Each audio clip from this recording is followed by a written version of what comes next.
Hey guys, it's me, devianamagenta, here with another Friday night folklore. So today's folklore comes to us from Iceland and was requested by my friend Star. It's Gryla and the Yule Lads. Now, Gryla is actually a very old myth. She appears in the Prose Edda, which, if you're not a huge myth nerd, the Prose Edda is a big primary source compiled of a massive assortment of fairy tales from both Iceland and in Norway that mythologists use to study a lot of those old myths because it's the first place we can find many of them written down. And the Yule Lads come a little bit later in a poem from the 1600s, not originally connected to Gryla. We're not entirely sure how old they are. They might be as old as Gryla is and just weren't considered as important when the Prose Edda was written, but they're a lot more important now. So Gryla is a terrifying ogress who stalks the countryside in the wintertime looking for naughty children to kidnap and turn into soup. And she is a, old wives' tale meant to keep children in line. The Yule Lads, at least, as of right now, more modern myth context from like the 1600s, are her sons, but they are not ogres. They look like people but smaller, I guess, like Christmas elves. Think about Christmas elves, they're like that. And they are up to mischief. And Gryla, on the 13 nights before Christmas, sends her children into town one by one to look for naughty children to bring back home to make into soup. And they also get into mischief each night while they're down there. And they go down one Yule Lad per night on the 13 nights before Christmas, because if they all went down at once, that would just be too much mischief for the world to handle. This is less of a story and more of a cast of wacky characters, but it's a lot of fun and I had fun researching it, and you guys are going to enjoy this. So our first Yule Lad is called Sheepcoat Clod, and Sheepcoat Clod has two peg legs, like both of his legs are peg legs, which is where the clod comes from in his name. And Sheepcoat Clod loves sheep's milk. So his mischief that he does on the night when he comes into town is that if you don't milk your sheep soon enough, like if you wait too long or you procrastinate on it, Sheepcoat Clod will come and milk each sheep a little bit and steal the sheep's milk. And this is probably a mythological explanation for why certain animals produce less milk in the wintertime, or less rich milk. And his brother Gullygawk is another example of that. Gullygawk is the second Yule Lad, and he's a little smarter than Sheepcoat Clod. Rather than doing the work himself, he's gonna make you do the work and just steal it from you. Sheepcoat Clod loves sheep's milk, Gullygawk loves cow's milk. So Gullygawk goes into the barn where the cows are, and he finds a hiding place and he waits for you to milk the cows.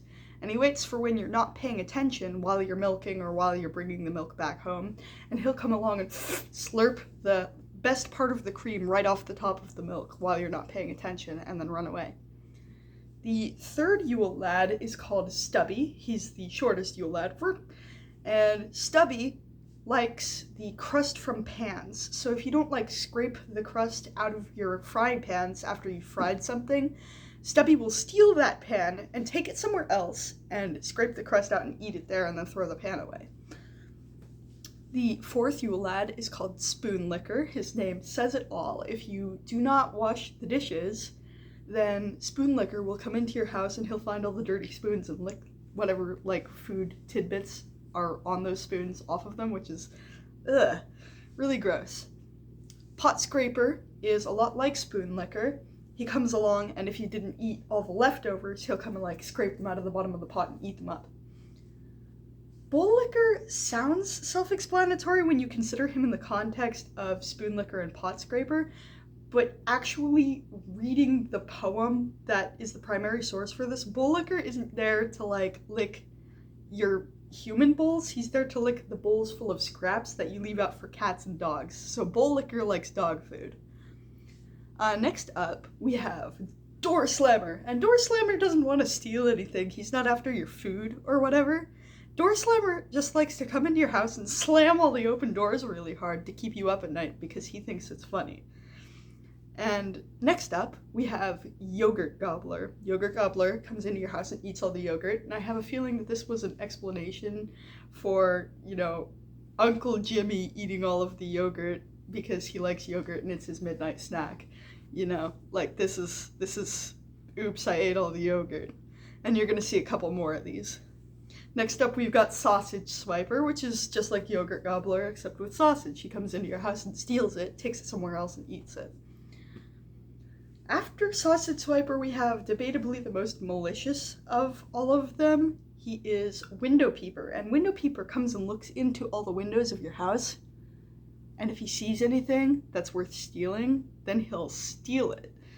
So, swiping shiny things, Christmas presents, candlesticks, that sort of thing. After Window Peeper, we've got Door Sniffer, and Door Sniffer has a great big nose with a super sensitive sense of smell. And he comes in, and he goes up to the front door of your house, and he sniffs it, and if he smells any pastries or baked goods or anything like that under the door of your house, then he'll break in and eat some. And this, again, feels like, Uncle Jimmy's midnight snack explanation. But, Door Sniffer, I relate to you, man.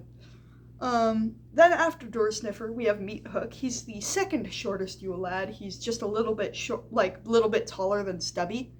And so he's got a great big pole with a hook. And in the days when this myth was a thing, people had their meat in a shed outside of their house where it was kept cold. So they would set up a bear-proof shed outside where the winter would keep their meat fresh. And they'd keep smoked meats in there, hung up on hooks on the ceiling. And there'd be a lock on the door to keep bears out. So Meat Hook would pick that lock, and he'd come in and he'd use his big long pole with a hook on the end to hook down some meat and steal it and eat it. And then the last Yule Lad, he comes on the 24th of December, the night before Christmas. And if you left any candles burning instead of blowing them out when you went to bed, Candle Snatcher will see those, and he will take them and run away with them to eat them. And in these times, candles were very valuable because they would be what you used to light rooms that didn't have fireplaces in them, so they'd be how you continue to be active after the sun went down, which it went down very early because Iceland is super far north and this is winter time. So having Candle Snatcher snatch your candles was really inconvenient.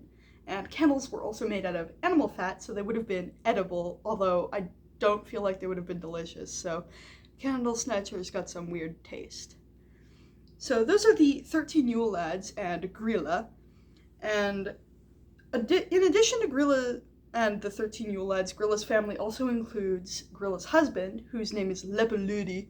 And just about the only thing that's written down about Lepeludi is that he's Gryla's husband and that he is totally useless and does nothing all day. And we don't know if Lepeludi is also an ogre like Gryla is, or if he's an elf like the Yule Lads, or if he's just a regular human. We don't know. Nobody bothered to write down anything about this guy because he's apparently useless. And then last of all, we have the Yule Cat, which wasn't actually in the poem that I'm using as my primary source, but I found him mentioned in a lot of other things. And the Yule Cat is Gryla's cat. Some depictions have him being a giant cat monster, some depictions have him being a giant black cat monster, some depictions have him being a black cat, and others have him just being a regular cat.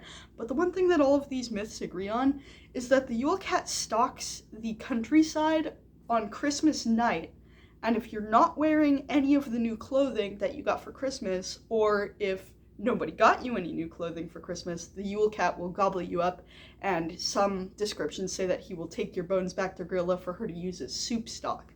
And I feel like this one is an explanation for why you got socks for Christmas. I didn't want the Yule Cat to get you, so I got you socks, In modern days, the Yule Lads have gone less from mischievous little gremlins who go into town to kidnap naughty children and cause problems, and more of beloved Christmastime tradition, where children leave shoes up on their windowsills for the Yule Lads, and on the 13 nights before Christmas, if you were good, then the Yule Lads will leave you some sort of little treat, like a candy or a small toy of some form in that shoe.